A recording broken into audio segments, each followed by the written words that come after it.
Yo, what up, pimps? Welcome back to a brand new Conqueror Week 3 breakdown.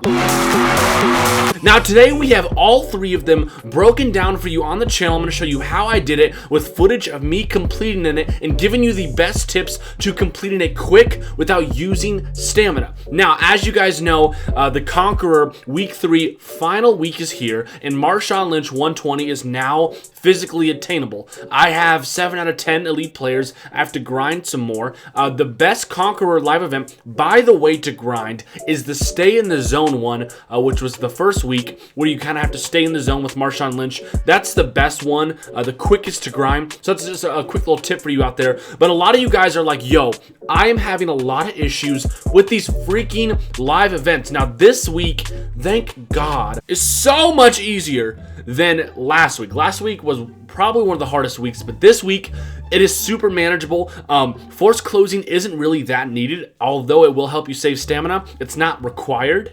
Now, I forget what order the 3 live events were in, but I'm just going to start off with the 100 passing yards. So you have 8 attempts to get 100 passing yards, which is not bad at all. Last time you had 12 attempts to get 300 passing yards, which took forever, but 8 attempts to get 100 passing yards is very reasonable. Now, what I did is there are 3 plays you need to try out. 1, halfback angle. Take halfback angle and lob it to your tight end every single time. If he doesn't catch it, force close like I taught you, get out and come right back in. Halfback angle works basically every time. Now, what I did is I did a combination of different plays. I kind of just, I did like double counter, throwing it up to my wide receiver Garcon. I did trips tight end PA deep attack, which I just kind of bulleted across to the receiver. Though I didn't really have a crazy strategy for this one, more so just take the catches and just get some yards. So I was able to do like trips tight end PA deep attack, some of those easier passes, get like 30 or 40 yards, and then I just launched a bomb to Garcon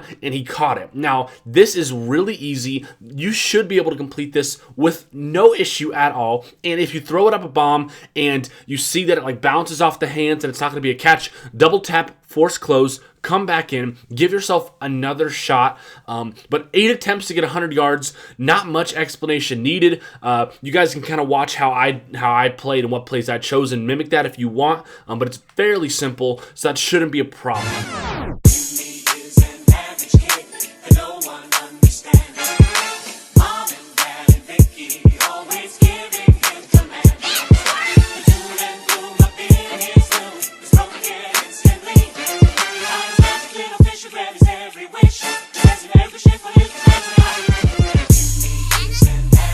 Now, one of the harder ones was the shutout live event where you have to shut out the Jacksonville Jaguars from scoring anything, from scoring a touchdown. You just have to shut them out completely, 0 points. Now, one of the most annoying things about this is that Blake Bortles is like a freaking god tier quarterback on this team. Like, if you like try and like sack Blake Bortles, he'll just like literally start scrambling and just juke out and just truck your whole defense. It's terrible. So I'm going to give you my play that I found was the best. I'm not going to give you a multiplicity of plays because that's just going to make the water more murky. But I used the man coverage play 3-4, outside linebacker dogs fire, which I like to call the old dogs be fire play, and that is right here in the bottom right of your screen. Man coverage section. Choose it, and you can use either defensive end. Try and get the sack. Try and get pressure on the quarterback. That's literally all you really want to do, and you guys are going to keep trying to get that. I really like this man coverage formation because not only do you have solid coverage from the secondary, but you also have a lot of pressure from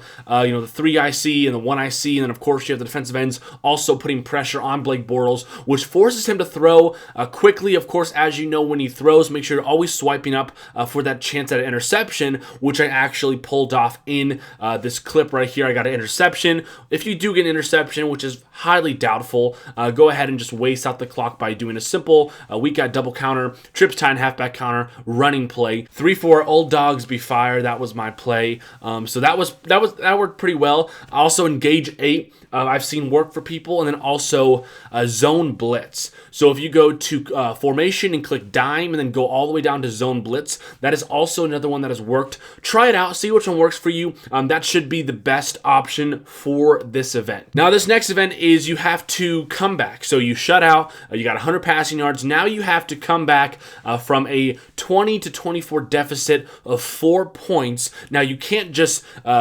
march down the field and then score a field goal. You actually have to score a touchdown, which low-key kind of sucks. But again, this is so manageable. What I did, same thing that I taught you the first week around, is that spread FL drag. You're going to hit the out route with the tight end, so I believe it's George Kittle, or I'm not sure who it is, and you're just going to kind of bullet it to him, try and get out of bounds with Kittle while also kind of curving up to get that yardage. If you can do that consistently, like watch how I do it here, you should be pretty lucky. And then the best chance that you have is once you get within 30 to like maybe 25 yards, you're gonna do either a PA tight end post route, you're gonna do a double hitch, which I did, and you're basically just throwing up a prayer, hoping that your tight end or slot receiver catches the ball in the end zone, because you do have to score a touchdown. Now, I've seen it possible where you can just take spread FL drag the whole entire way down the field. You gotta really make sure you get out of bounds and use your timeouts right.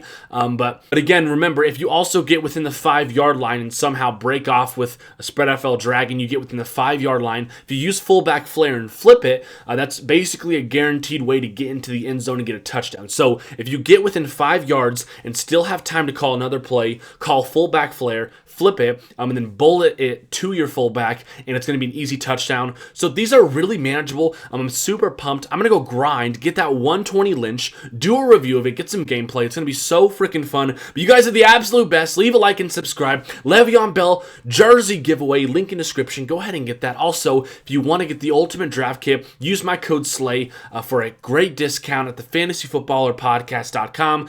Hit the link in description, everything you need. And you guys are the best, and I'll catch you in the next video. Peace out. I just had to let you know you're